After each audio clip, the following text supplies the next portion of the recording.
Taking the time. You've been on a journey at Manchester United. I mean, tell me how old you were when the Carrington first opened, and now to see this new building behind you. Yeah, I mean, I signed at the club as an 11-year-old, so predated Carrington. We had the Cliff and Littleton Road, both steeped in history and full of tradition. Absolutely loved them. I think I started full time in 2001 or 2002, I think. So only sort of a year or two into the new building being used. At the time, it was a big moment for the football club and a fantastic facility.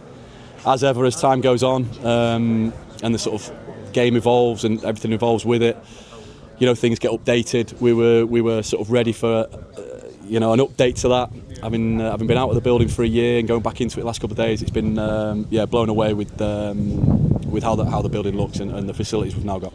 Talk to me about those facilities. What stands out? You know, when that first day you came back here, what was so impressive about it?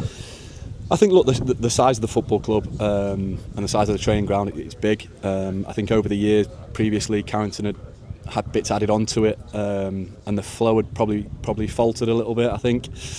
So now we've got, even though it's a big building and an awful lot of facilities in there, a lot of staff, but it really feels connected and a real good flow to it. So I think that'll be important. You need that. We want that at the football club. As ever, you've got everything you need in terms of the performance, the gym, the leisure facilities in the pool, dressing room, physio room, a new canteen with lots of natural light. But I think for me, the standout feature is that flow, really. You know, even as I say, I keep repeating myself, but even though it's a big building, we all feel like we're in it together and real close knit. And talk about being close knit. I mean, one of the things we've been told is behind this building is team unity. I mean, the unity we saw in the building, you see the likes of Sir Alex Ferguson, Brian Robson, David Gill all there attending with everyone else.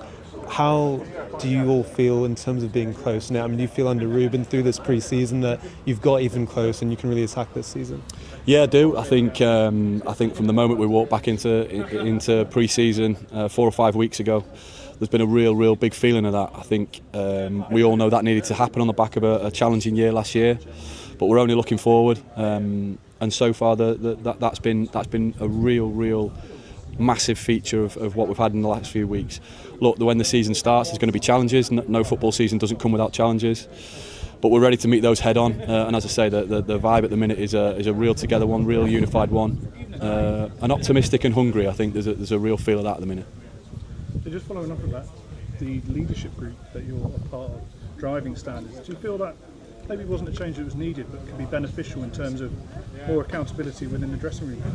Yeah, that's right. I think that's a fair sort of perspective on it. The manager picked 6 players that he felt could influence the dressing room. As you say, driving standards, making sure people are supported as well as maybe put in line as and when it's necessary.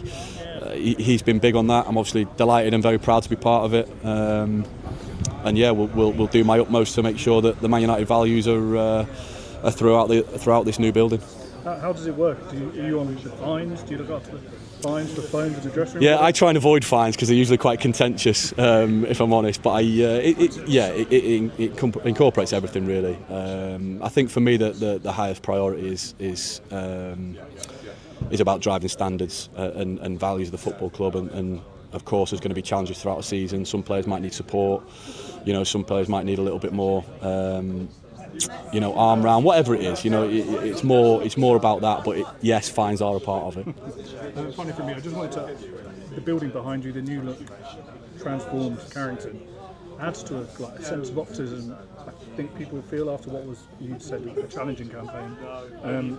Is that fair? There does feel like a different mood heading into this campaign. Does I agree? I think from day one that has certainly felt like it's the case. This is another marker in terms of can boost that, and it has done so far. Again, though, when that first whistle's blown on the first game, it's important that we're at it then. It won't always go our way, but at the minute, and we'll endeavour to do everything to keep that vibe of optimism and making sure we stay channeled towards moving us forward. Top man. Thank you very much. Thanks.